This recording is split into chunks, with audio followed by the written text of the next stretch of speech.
यहाँ से स्टार्ट करेंगे। विजन है इसका, यहाँ पर टेस्ट नंबर पहला रहेगा। इसमें आर्ट कल्चर का मतलब जो सब्जेक्ट है, सब्जेक्ट के हिसाब से हम लोग यहाँ से पहला दूसरा करके टेस्ट करेंगे। ठीक है, जैसे कि यहाँ पर जो आर्ट कल्चर का पहला रहेगा, बाकी ओवरऑल हम लोग यहाँ पर 10वां पेपर देखेंगे, क्योंकि 9 पेपर तक हम लोग यहाँ पर कर चुके थे मिनी टेस्ट के, है ना। मिनी टेस्ट होगा ये, और वहाँ पर 50 क्वेश्चन थे, और किसी में यहाँ पर अब 25 क्वेश्चन है, किसी में 20 क्वेश्चन है, किसी में 30 क्वेश्चन है ना, ऐसे करके होंगे। राइट, तो स्टार्ट करते हैं हम लोग। देखो, आर्ट कल्चर को इसलिए लिया है क्योंकि अभी हम लोग क्या कर रहे हैं, सुबह मॉर्निंग में डेली टारगेट करते हैं सुबह 9 बजे। ठीक है, उसमें हम लोग का टॉपिक चला आर्ट कल्चर और साइंस टेक्नोलॉजी चल रहा है, तो उसको लेकर के हम लोग यहाँ पर वो भी अच्छे से कवर हो, वहाँ पर भी टॉपिक आप पढ़ो, उसके बाद यहाँ से क्वेश्चन भी सॉल्व करो और साइंस टेक्नोलॉजी को भी कवर करो। तो इस टाइप से हम लोग यहाँ से कवर करेंगे इसको। देखो, यहाँ पे यूपीएससी अगर प्रीलिम देने जा रहे हो तो टारगेट को जरूर देखो। मैं फिर से बोलो कि आपको अगर देखोगे उसके हिसाब से करोगे, कम से कम 10 से 15 क्वेश्चन का यहाँ पर डिफरेंस मिलेगा आपको देखने का। ठीक है, बहुत अच्छे तरीके से टॉपिक को मैं बता रहा हूँ, करा रहा हूँ, उसके हिसाब से यहाँ पर मैं टेस्ट भी लेकर आ रहा हूँ, ये कि वो भी आपको कवर हो, साथ में ये टेस्ट के हिसाब से पॉइंट भी कवर होते रहेंगे। और तो स्टार्ट करते हैं, क्वेश्चन 1 नंबर से आते हैं।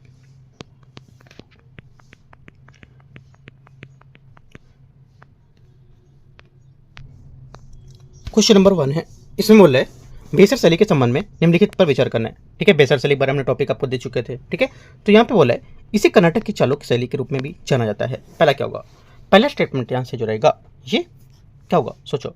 देखो, पहला स्टेटमेंट यहाँ से एकदम करेक्ट है। ठीक है, पहली बात यहाँ से क्या एकदम सही है। ठीक है, क्योंकि भारतीय कला स्थापत कला की बेसर शैली को चालुक्य शैली के रूप में भी जानते हैं, और इस शैली का विकास कर्नाटक क्षेत्र में होने के कारण इसमें कर्नाटक शैली भी इसे कहा जाता है। ठीक है, ये द्रविड़ और नागर शैली के सम्मिश्रण को निरूपित करती है। सेकेंड बात भी करेक्ट है। राइट, क्योंकि यहाँ पर जो 7वीं से 8वीं शताब्दी के मध्य आरंभिक चालुक्य राजाओं ने उसके संरक्षण में शैली का अत्यधिक विकास हुआ था, और एहोल, बादामी पड्डदकल है ना, और द्रविड़ और नागर शैली का विकास के साथ साथ यहाँ पर इसमें हुआ था, और इस 2 प्रकार की विभिन्न शैलियाँ सम्मिश्रण कला की एक मिश्रित शैली का विकास हुआ था। ठीक है, तो तीनों बातें यहाँ से करेक्ट हैं, आंसर डी सभी सही है। राइट, हम लोग टॉपिक कर चुके थे, आप अपना प्रैक्टिस कर सकते हो कितने यहाँ पर क्वेश्चन आपके सही हुए हैं, क्योंकि आर्ट कल्चर का मैं टॉपिक आपको दे चुका था। अभी आप अगर नहीं जुड़े हो तो भी जुड़ सकते हो, एकदम फ्री है, कोई चार्जेस नहीं देना है।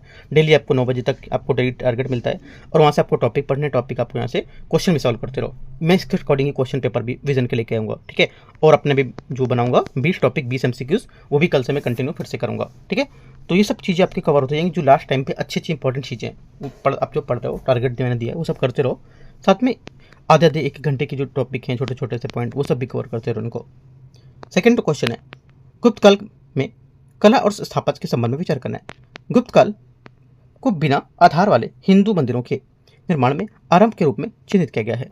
सेकंड का पहला स्टेटमेंट क्या होगा, देखो पहली बात जो यहाँ से ये स्टेटमेंट इसका करेक्ट हो जाएगा, सही बात है, क्योंकि गुप्त काल में ही यहाँ पर बिना स्तंभों वाले अर्थात यहाँ पर स्वतंत्र रूप से खड़े हिंदू मंदिरों का निर्माण प्रारंभ हुआ था, और इसका उदाहरण देवगढ़ के झांसी मंदिर जिले का है मंदिर, उसमें यहाँ पर है, जिसके मध्य गर्भगृह की ओर जिसमें भगवान की यहाँ पर मूर्ति स्थापित की गई थी। और एक उदाहरण भी जो भीतरगांव है मंदिर कानपुर का, उसमें भी है। ठीक है, ये दोनों मंदिर इस काल के मंदिर वास्तुकला के उत्कृष्ट एग्जाम्पल है। ठीक है, कानपुर का मंदिर भीतरगांव का काफ़ी पुराना है ना, ईंटों से बना सबसे पुराना मंदिर है वो, आप देख सकते हो जो घाटमपुर के आगे साइड में है ना। आगे आते हैं, पहला करेक्ट है। दूसरा, इस काल में सर्वाधिक प्रसिद्ध चित्र अजंता की गुफाओं से निर्मित है, और इन चित्रों में फ्रेंस्को के नाम से भी जानते हैं। सेकेंड बात भी यहाँ से क्या होगी, करेक्ट है, दूसरी बात भी करेक्ट हो जाएगी यहाँ से। तीसरा है, गुप्त काल में फ्रेंको, मैंने आज वो दिया है टॉपिक है ना, फ्रेंको से टॉपिक था आज टारगेट में। अगला है, गुप्त काल में मूर्ति कला का एक यहाँ पर विकसित रूप हुआ जो पूर्णतः भारतीय शैली पर आधारित था, और इसमें अधिकांश मूर्ति धार्मिक और आध्यात्मिक चित्रों पर केंद्रित थी। ये भी बात करेक्ट होगा, क्योंकि गुप्त काल की मूर्तियाँ जो मुख्य रूप से मूर्ति कला के रूप में विकसित हुई थी और पूर्ण रूप में भारतीय थी। इसमें गांधार और मथुरा के समान विदेशों की गुप्त काल की चित्रकलाएं उसके रूप में विकसित हुई थी। ठीक है, इसमें गांधार और मथुरा के समान विदेशी प्रभाव की छवि नहीं थी। अधिकांश मूर्तियाँ धार्मिक और आध्यात्मिक विषयों पर केंद्रित होती थीं, जो अधिकतर भगवान बुद्ध और हिंदू देवताओं की जो विष्णु और शिव को समर्पित थी। राइट, ये कला अत्यधिक विकसित थी, और इसमें प्राय उत्कृष्ट मूर्तियों का विकास हुआ था, और गुप्त काल में चित्रों के क्षेत्र को लेकर के अत्यधिक प्रगति भी हुई थी। ठीक है, तो ये सब पॉइंट आप याद रखो। राइट, तो आंसर क्या होगा, आंसर यहाँ से सभी तीनों करेक्ट हैं, डी यहाँ से आंसर होगा। आगे आते हैं क्वेश्चन नंबर 3। क्वेश्चन 3 है, तुगलक वास्तुकला के बारे में विचार करना है। ये भी मैंने आपको वास्तुकला के बारे में बताया था सब पूरी, है ना। तो देखो यहाँ से बोला है ढलुआ दीवारें तुगलक वास्तुकला की विलक्षण विशेषता थी। तीसरे का पहला स्टेटमेंट क्या होगा? तीसरे का पहला स्टेटमेंट यहाँ से ये करेक्ट है, ठीक है। तुगलकालीन स्थापत्य की एक अद्भुत विशेषता की थी ढलुआ दीवारें होती थी, जिसे यहाँ पर सलामी पद्धति कहा जाता था। आपसे क्वेश्चन पूछ लेगा यूपीएससी, सलामी पद्धति जो विशेषता थी इसमें से किस वास्तुकला की विशेषता को बताता है? 4 ऑप्शन दे देगा, तुगलक कला, है ना, और तुगलक वास्तुकला और द्रविड़ वास्तुकला, ऐसे ऐसे करके लाइन से दे देगा। और तो क्या है, यह पॉइंट लिख लो, ठीक है। आगे पहला करेक्ट है। सेकंड, तुगलकों द्वारा समानता अपने भवनों में कीमती लाल बलुआ पत्थर का प्रयोग किए गए थे। सेकंड बात गलत है, क्योंकि जो ये यहाँ पर भवनों में शक्ति और सुदृढ़ आधार प्रदान करते थे। तुगलक ने समानता अपने भवनों में कीमती लाल बलुआ पत्थर का उपयोग नहीं, बल्कि यहाँ पर सस्ते और सुलभ धूसर पत्थरों का प्रयोग किया था। ये बात गलत हो जाएगी। तुगलकालीन इमारतें भव्यता और सुसज्जित होती थी, गलत है। अब जब धूसर और सस्ती चीज लगाओगे तो कहाँ सुसज्जित होंगी, है ना, गलत है। तो क्या होगा, क्योंकि इस प्रकार के धूसर पत्थर नक्काशी करना आसान नहीं होता था, टूट जाएंगे वो, है ना। तो क्या होता था, इनमें भवनों का रंगकरण काफ़ी कम दिखाए जाते थे। जैसे आज के टाइम मान सकते हो, जैसे कि मान लो अभी हम लोग एक सब्स्टिट्यूट आ गया है, पत्थर जो होता है ना संगमरमर, उसका सब्स्टिट्यूट हो गया टाइल्स। लोग क्या घर में टाइल्स लगाते हैं, है ना, देखने में अच्छा लगता है। अगर वहीं पर पत्थर लगवाएंगे तो काफ़ी महंगा पड़ेगा वो। टाइल्स सस्ता पड़ता है ना, जबकि मजबूत क्या है, पत्थर है, कितना भी कुछ गिराओ नहीं टूटने वाला। टाइल्स क्या है, कुछ गिरेगा टूट जाएगा। वहाँ पे नक्काशी अगर कुछ कराना चाहते हो, चीज की डिजाइन बना नहीं कर सकते हो, क्योंकि टूट जाएगा वो। पत्थर में आप कर सकते हो। तो वही चीज़ यहाँ पर बताई जा रही है ना। तो 1 करेक्ट है, दूसरा तीसरा गलत है। गलत पूछा है, आंसर 2 3 सी। आगे आते हैं क्वेश्चन नंबर चौथा। क्वेश्चन नंबर 4 है, प्राचीन भारत में मंदिर वास्तुकला के वर्गीकरण के संबंध में प्रवेश और प्रदक्षिणा पथ के विषय में विचार करना है। संथार प्रकार के मंदिरों में प्रदक्षिणा पथ नहीं थे होते।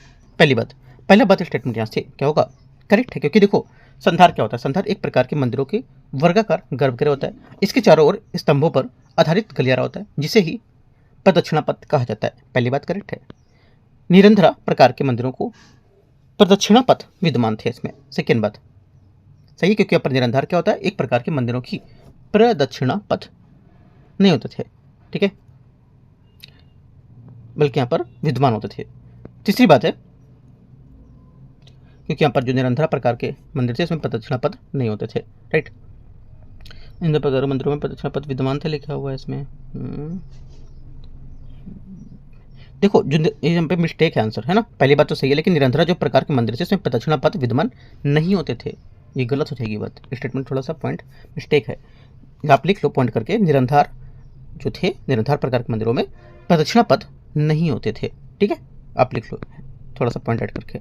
अगला बोला है, सर्वतोभद्र प्रकार के मंदिरों में चारों ओर प्रवेश द्वार होते थे। तीसरी बात क्या होगी, देखो सर्वतोभद्र जो थे एक प्रकार के मंदिरों में 4 कार्यात्मक द्वार होते थे, जो वास्तविक दिशा में इन मंदिरों की किसी भी दिशा में प्रवेश किया जा सकता था, है ना, कहीं से भी आप प्रवेश कर सकते थे इसमें। तो ये भी करेक्ट है। अभी देखो मंदिर जैसे बहुत बड़े बड़े मंदिर रहते हैं ना, तो उसमें 2 3 4 गेट होते हैं, गेट 1 गेट 2 गेट 4 ऐसे करके, क्योंकि ज़्यादातर भीड़ आती है, इस वजह से उनको 4 गेट उस टाइम पे बनाते थे लोग। ये बहुत पहले की बात है, आज के टाइम पे नहीं है। तो 1 और 3 करेक्ट है। आंसर क्या होगा, आंसर यहाँ से सही पूछा है, तो यहाँ पर थोड़ा सा मिस्टेक था गलत वाला, तो 1 और 3 हम लोग इसको मान लेते हैं, ठीक है, क्योंकि इनके आंसर में ये गलत दिया सेकंड पॉइंट।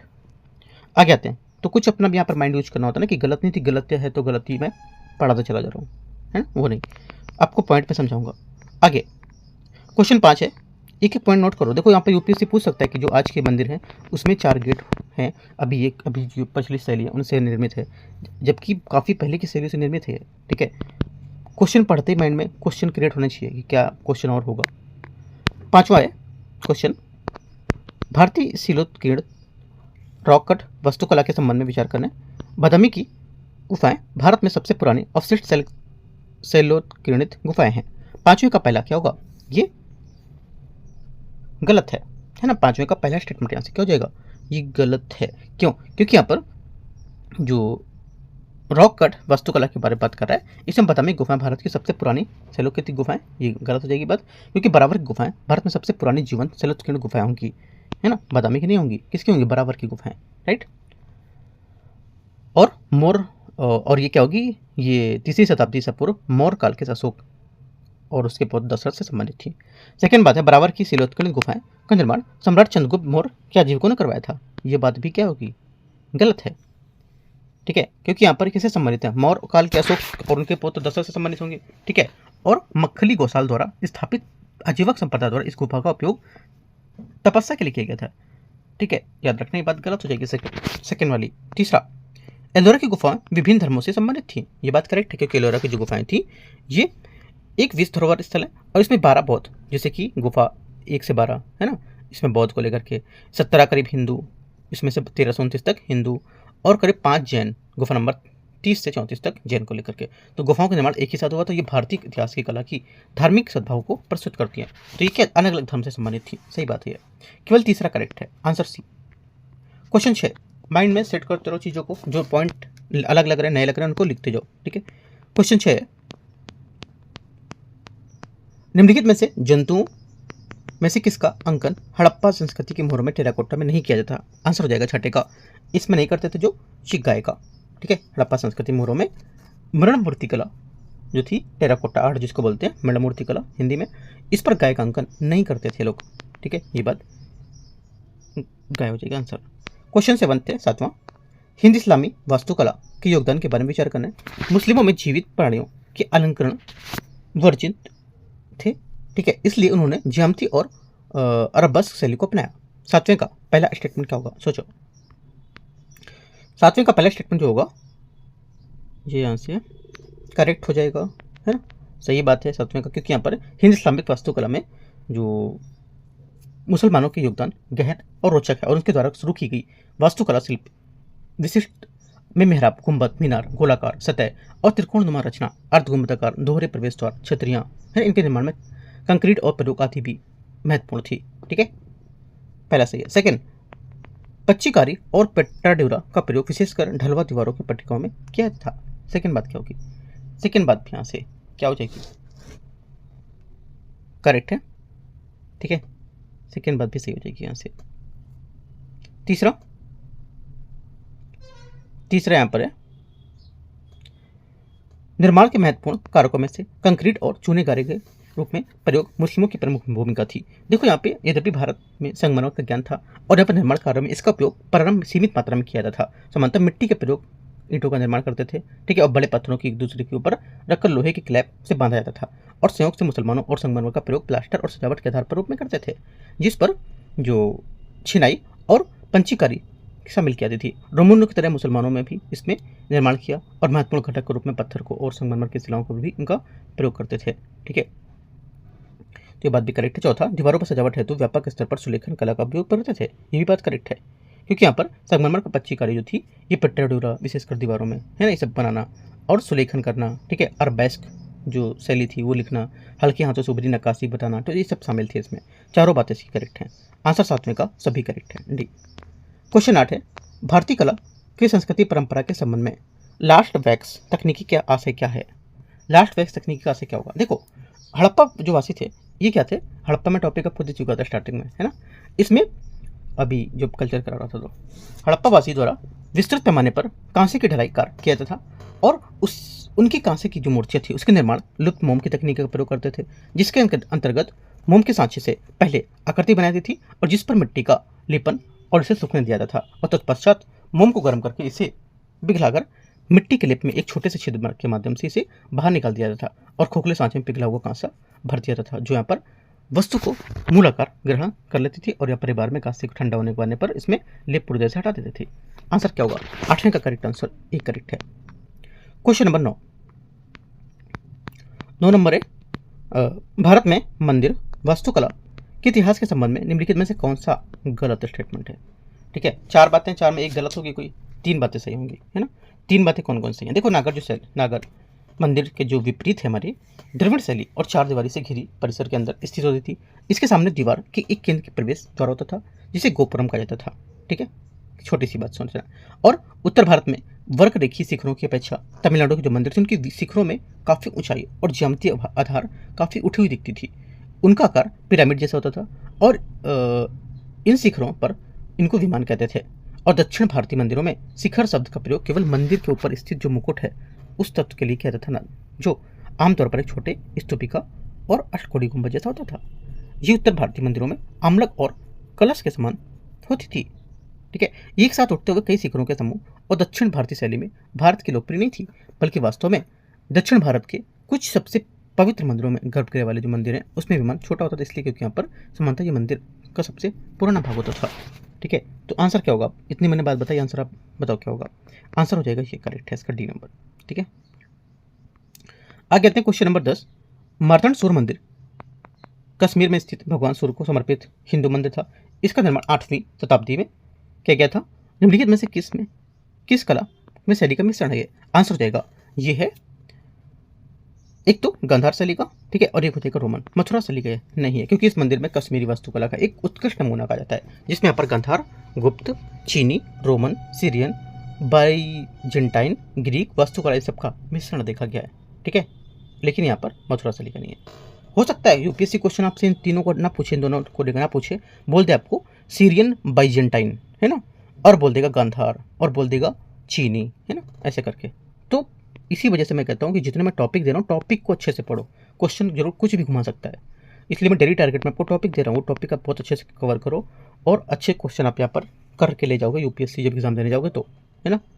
वरना एक एक क्वेश्चन को भरोसे बैठोगे ना, अगर क्वेश्चन ही क्वेश्चन सॉल्व करोगे तो कोई टॉपिक से आप क्वेश्चन नहीं कर पाओगे, फिर बोलोगे बाद में किसी के पेपर से कुछ नहीं आएगा, और नहीं आएगा। जो मैं बात करता हूँ वो बात आपको नहीं समझ आता है ना, क्योंकि टॉपिक में दे रहा हूँ टारगेट में, टॉपिक को कवर को, टॉपिक के हिसाब से चीज़ों को पढ़ो तो और चीज़ें समझ आएंगी, राइट। आगे आते हैं क्वेश्चन नंबर 11।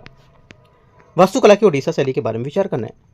इस स्थापत्य कला में शिखर शीर्ष भाग तक ऊर्ध्वाधर होता है और फिर अकस्मात भीतर की ओर मुड़ जाता है। 11वें का पहला स्टेटमेंट यहाँ से क्या होगा? करेक्ट है, ठीक है, क्योंकि वास्तुकला की ओडिशा शैली में शिखर देवल के नाम से भी जानते थे, और ये ऊपर की ओर ऊर्ध्वाधर होते थे और फिर एक एक अंदर की ओर घूमे होते थे। सही है ना, मुड़े होते थे।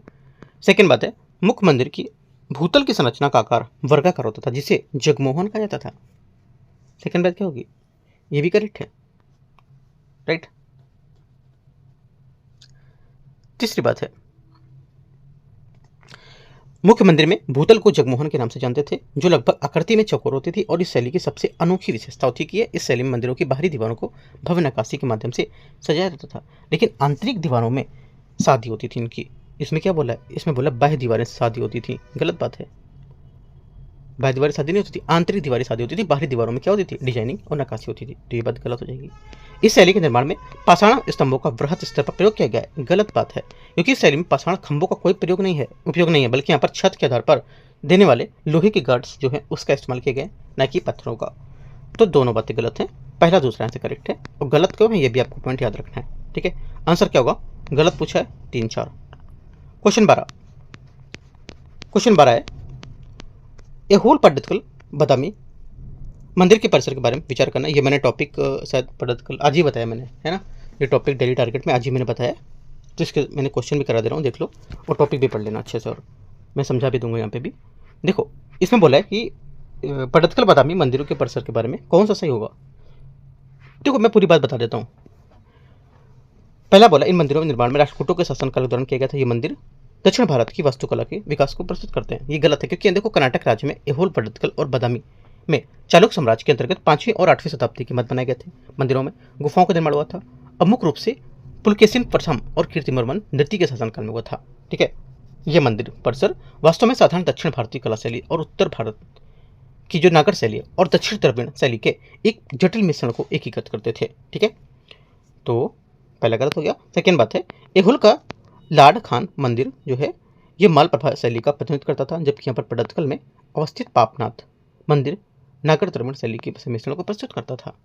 सेकेंड बात सही है, क्योंकि एहोल मंदिर परिसर में जो प्रारंभिक मंदिर वास्तुकला का प्रतिनिधित्व करता था, जिस पर लाड खान मंदिर का स्पष्ट प्रभाव परिलक्षित था, और लाड खान मंदिर मालप्रभा जैसी शैली जो होती थी, है ना, मालप्रभा की शैली किसको बोलते थे? जो क्षेत्र में समीप नदी के पास, ये नदी के नाम पर स्थित होती थी, ठीक है। और इसका प्रतिनिधित्व करना, क्योंकि यहाँ पर इसमें लकड़ी की संरचना में एक नकल करते हुए ढलुआ छत और पत्थर में कुछ उगेर करके पॉइंट बनाए जाते थे, है ना। और वहीं दूसरी ओर पापनाथ मंदिर जैसे पड्डतकल मंदिरों में नागर और अम्लक शिखर में द्रविड़ शैली का संयोजन देखा जाता था, ठीक है। सेकंड बात सही है, सही पूछा तो अभी यहाँ से करेक्ट होगा, है ना। और बादामी परिसर में हिंदू और जैन शैलाश्रित गुफाओं दोनों प्रकार के दोनों मंदिरों के महामंडप और गर्भगृह विद्यमान होते थे। तो ये सब पॉइंट आप नोट कर लो। आगे आते क्वेश्चन नंबर 13। हड़प्पा सभ्यता के मोहरों के बारे में विचार करना है। इसने हड़प्पा सभ्यता की लोगों की लिपि विषय की जानकारी मिलती है इससे। पहला 13 का पहला स्टेटमेंट यहाँ से एकदम सही है, ठीक है, पहली बात सही है। सेकेंड बात बोला है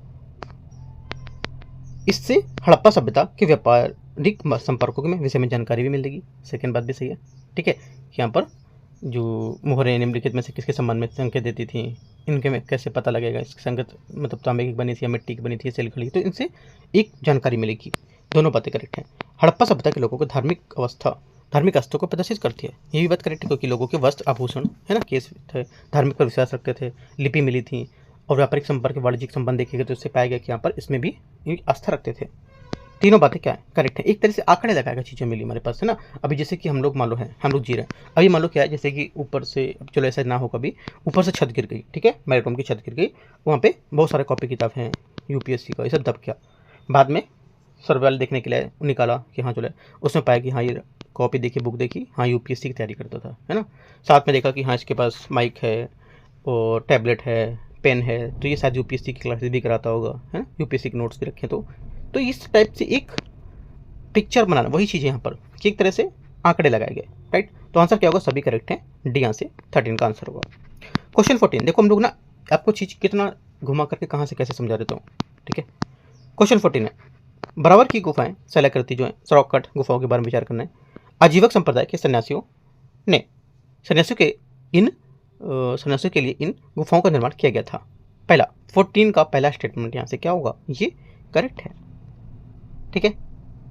सेकेंड बात है, मोरकालीन पॉलिश और शिलालेख इन गुफाओं की विशेषता होती थी, ये बात गलत है, क्योंकि इनकी विशेषता मोरकालीन पॉलिश और शिलालेख इनकी विशेषता नहीं थी, ठीक है। सेकेंड बात है, तीसरी बात है, ये गुफाएं अशोक और उसके पुत्र महेंद्र से संबंधित हैं, ये गुफाएं, क्योंकि यहाँ पर ये भी गलत है, क्योंकि यहाँ पर प्रारंभिक शैलकृत गुफाएं जो थी अशोक और उनके पुत्र दशरथ से संबंधित थी, ठीक है, गलत हो गया।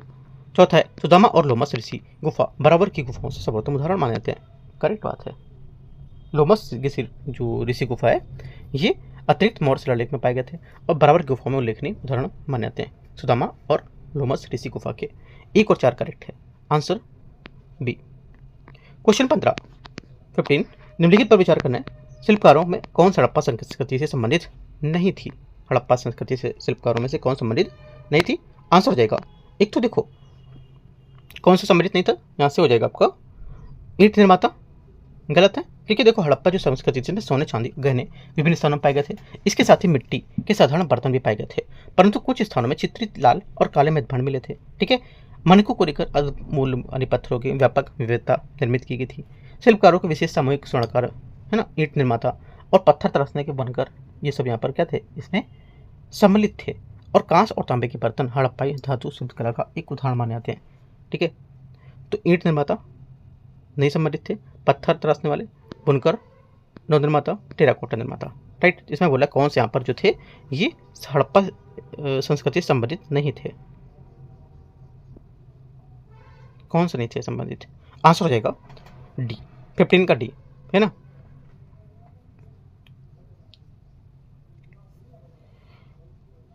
का क्या होगा, डी यहाँ से करेक्ट आंसर होगा। इनमें से कौन हड़प्पा संस्कृति सम्मिलित नहीं थे, सम्मिलित अगर नहीं होंगे तो इसका आंसर तभी होगा। वैसे देखो तुमने पूछा कौन सा सम्मिलित नहीं है, तो इनमें से कोई ऐसा नहीं कि जो नहीं हो, है ना, सभी इसके आंसर हो जाएंगे सही। स्टेटमेंट ध्यान से पढ़ना है, बोला कि कौन सा इससे संबंधित नहीं है, क्योंकि सभी संबंधित हैं तो इसलिए क्या होगा, इनमें से कोई ऐसा नहीं है जो संबंधित ना हो, इस क्वेश्चन के हिसाब से बोल रहे हैं, बाकी सभी संबंधित हैं। एक तरह से आप माइंड में पिक्चर सेट कर लो कि हड़प्पा संस्कृति से संबंधित ये सभी हैं, ठीक है। इनके क्वेश्चन के हिसाब से करोगे तो आप माइंड डाइवर्ट करोगे, ठीक है। आगे आते हैं, देखो जहाँ पे भी क्वेश्चन लिखा होता है ना नहीं है, ये इनमें से कौन सा सही नहीं है, ठीक है, सही नहीं है जहाँ लिखा तुरंत आप कर दो इनमें से कौन सा गलत है, ठीक है। इसमें से कौन सा संबंधित, इसमें से कौन सा गलत है, कोई गलत नहीं है, आंसर सीधा से निकल आया, है ना।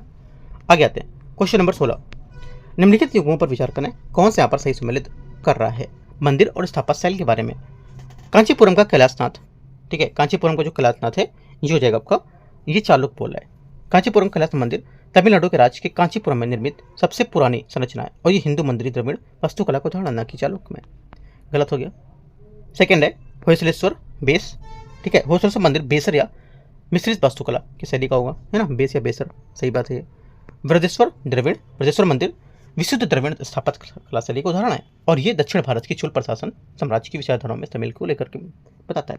करेक्ट है, 2-3 सही है। आंसर क्या होगा? बी। क्वेश्चन 17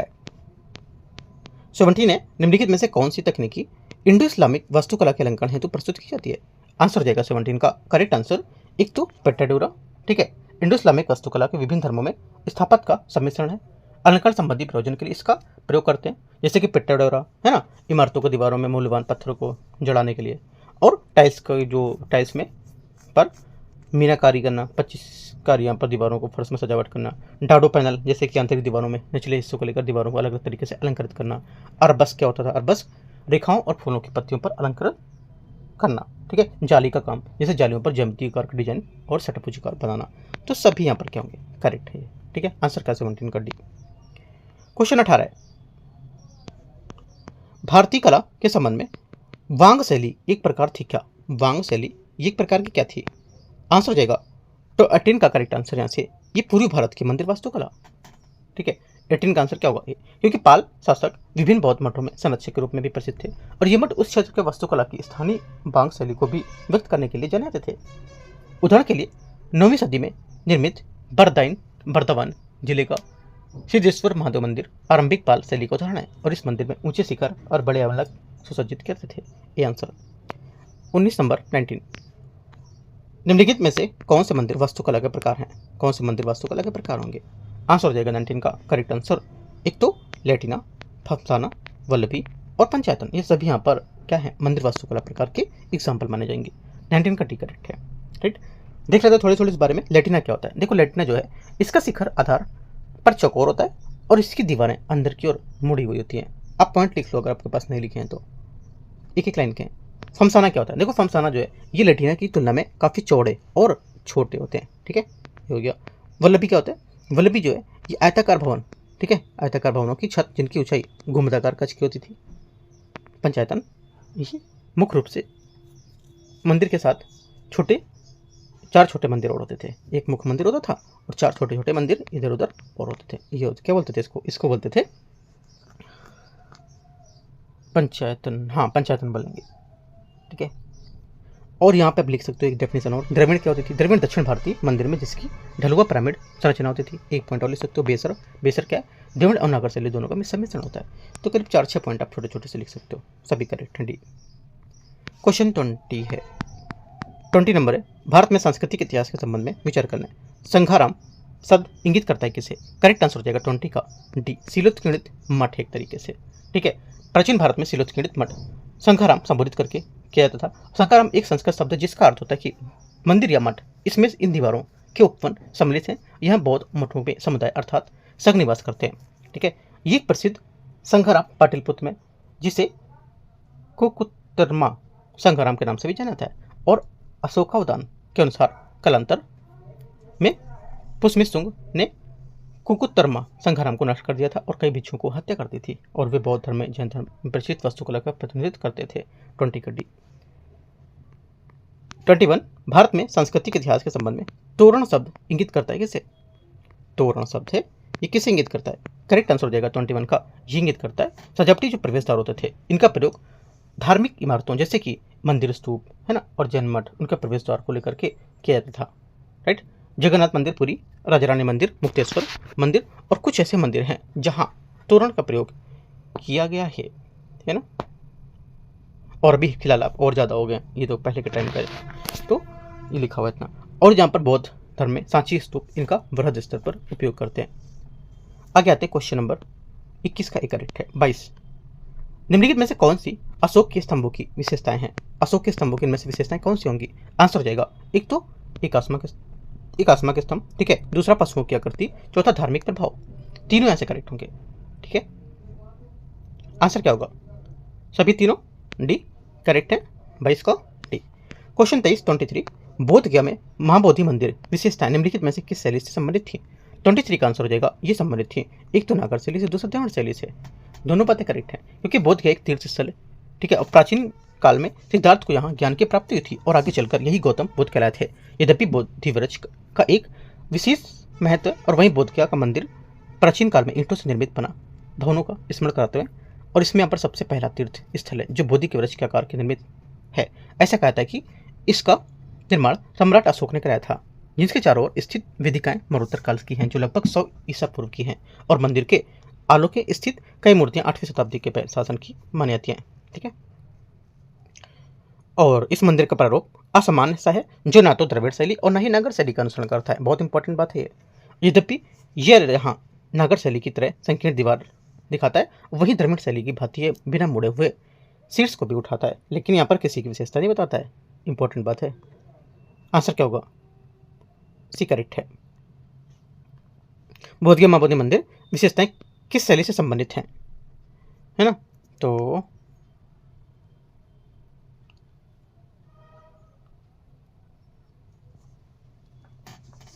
देखो यहाँ पे क्वेश्चन पूछना चाहिए इसको, क्योंकि यहाँ पर सीधी सी बात यह है कि इस मंदिर का जो प्रारूप था ना समान सा जो ना तो द्रविड़ और ना ही नागर शैली का अनुसरण करता है, दोनों का अनुसरण तो नहीं करता है, लेकिन उसी की तरह शैली की तरह यहाँ पर दिखाया था। आपसे क्वेश्चन यहाँ से ये पूछना चाहिए था विशेषताओं की तरह यहाँ पर ये किस शैली से संबंधित है, तो नागर और द्रविड़ होता। ठीक है, लेकिन आपको आंसर यहाँ पर थोड़ा सा ठीक करना है।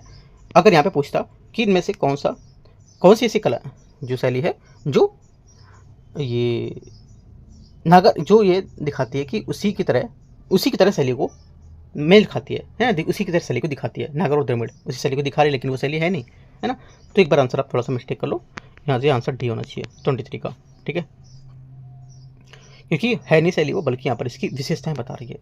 राइट, आगे बाकी एक बार मैं क्वेश्चन 23 एक बार देख लूँगा और क्या होगा इसका आंसर। ठीक है, मैं लिख लेता हूँ 23 में टेलीग्राम पे बता दूंगा, एक बार देख के और थोड़ा सा क्लियर करके, क्योंकि मुझे जहाँ तक इसमें पूरा एक बात खुद ही पता है कि जो ये बात है नागर शैली द्रविड़ शैली की, ये बात मैं सही जा रहा हूँ, लेकिन इनका आंसर में कुछ और दे रहा है ना? तो अपने अकॉर्डिंग हम करेंगे तो यहाँ से डी आंसर आएगा, क्योंकि यहाँ पर नागर शैली इनकी बातें तो थी, है ना, लेकिन ये किसी को फॉलो नहीं करती थी, है ना, याद रखना, अनुसरण नहीं करती थी। आगे आते हैं, क्वेश्चन नंबर 24 है लाजवर्द लापिस पाजुली एक बहुमूल्य नीला पत्थर है जो सजावटने के लिए प्रयुक्त किया जाता था, निम्नलिखित में से किससे संबंधित है? आंसर हो जाएगा 24 का, ये संबंधित है एक तो सिंधु घाटी सभ्यता से और दूसरा यहाँ पर इंडो इस्लामिक वास्तुकला से, दोनों से करेक्ट होंगे। ठीक है, 24 में हाँ दोनों करेक्ट होंगे, तो आंसर क्या होगा? सी यहाँ से करेक्ट होंगे। लाजवर्द जो थी एक मूल्यवान नीले रंग का पत्थर होता है जिसमें कभी कभी स्वर्ण रत्ती के कुछ अंश भी मिलते हैं, और प्राचीन काल में इसका मुख्यतः स्रोत उत्तरी अफगानिस्तान प्रांत से पहाड़ों से प्राप्त होता था, जहां इनका व्यापक स्तर पर कारोबार किया जाता था, और लाजवर्द का प्रयोग गहने आभूषण मोहरे इनके रूप में कर सकते थे। आपसे क्वेश्चन पूछ लेगा लाजवर्द क्या है? लाजवर्द लापिस लाजुली ये क्या है? विचार करना। ये किस रंग का? बोल देगा ये लाल हरे रंग का होता है, ये अफगानिस्तान पाकिस्तान के साइड पे आता है ना, और ये बोल देगा कि इसका व्यापक कारोबार करते थे, और इसका प्रयोग ज़्यादातर हम लोग जो औजार बनाने में प्रयोग करते हैं। सब गलत हो जाएंगे, क्योंकि गहने बनाने में प्रयोग करते हैं, अफगानिस्तान में पाया जाता है, और मूल्यवान पत्थर है जो ब्लू कलर का है। तो ये सब बात आपको याद रखना है। आंसर फिलहाल यहाँ से सी करेक्ट है। आगे आते हैं क्वेश्चन नंबर 24 होगा 25 लास्ट होगा वैसे क्वेश्चन 25, हाँ लास्ट क्वेश्चन है। रेखापीठ पीढ़ादुल और खाकरा निम्नलिखित में से किससे संबंधित हैं? आंसर हो जाएगा 25 का करेक्ट आंसर, ये संबंधित हैं उड़ीसा की मंदिर वास्तुकला से। ठीक है, उड़ीसा मंदिर की वास्तुकला को 3 भागों में यथार्थता, रेखापीठ, पीढ़ादुल और खाकर में वर्गीकृत किया गया। इनमें से अधिकतर मंदिर स्थल भुवनेश्वर या प्राचीन त्रिभुवनेश्वर पुरी और कोणार्क के मंदिर की सहित वर्तमान पुरी जिले में कलिंग में स्थित है, और उड़ीसा के मंदिर में नागर शैली का विशिष्ट उदाहरण प्रयोग करके बताती है। तो देखो मैंने यहाँ पर डिस्कस किए 25 क्वेश्चन काफ़ी महत्वपूर्ण है ना, और 25 ही क्वेश्चन का क्लास टेस्ट है ये, राइट। और हम लोग कल से फिर से स्टार्ट करेंगे 20 MCQs करंट अफेयर जो चल रहा था ना, बीच में मैंने ब्रेक किया था, कल से हम लोग फिर से उसको लेके आएंगे, 20 क्वेश्चन वो भी करेंगे, और हम लोग 25 क्वेश्चन इसके भी सॉल्व करेंगे जो मिनी टेस्ट है। इसमें किसी में 25 हो सकते हैं, किसी में 30 हो सकते हैं, है ना, 40 भी हो सकते हैं किसी में, राइट। तो हम लोग इसके हिसाब से करेंगे जो हम लोग टारगेट कर रहे हैं। जैसे टारगेट में अभी हम लोग कर रहे हैं साइंस टेक्नोलॉजी और कल्चर, तो हम लोग अभी क्या करेंगे, कल्चर के पहले 2 पेपर देख लेते हैं, फिर साइंस टेक्नोलॉजी का 2 पेपर, फिर कल्चर का, फिर साइंस, ऐसे करके 2 पेपर, है ना, या एक पेपर देखूँ, आज कल्चर देखा कल साइंस देखूँ, आप बताना कमेंट करके। ठीक है, तो कल साइंस कर लेंगे। ठीक है, एंड करते हैं इसको। बाकी कुछ डाउट है करने से कमेंट पूछोगे, और जो 23 का जो डाउट था वो मैं आपको अभी टेलीग्राम पे क्लियर करके भेज देता हूँ। ठीक है, all the best, thank you.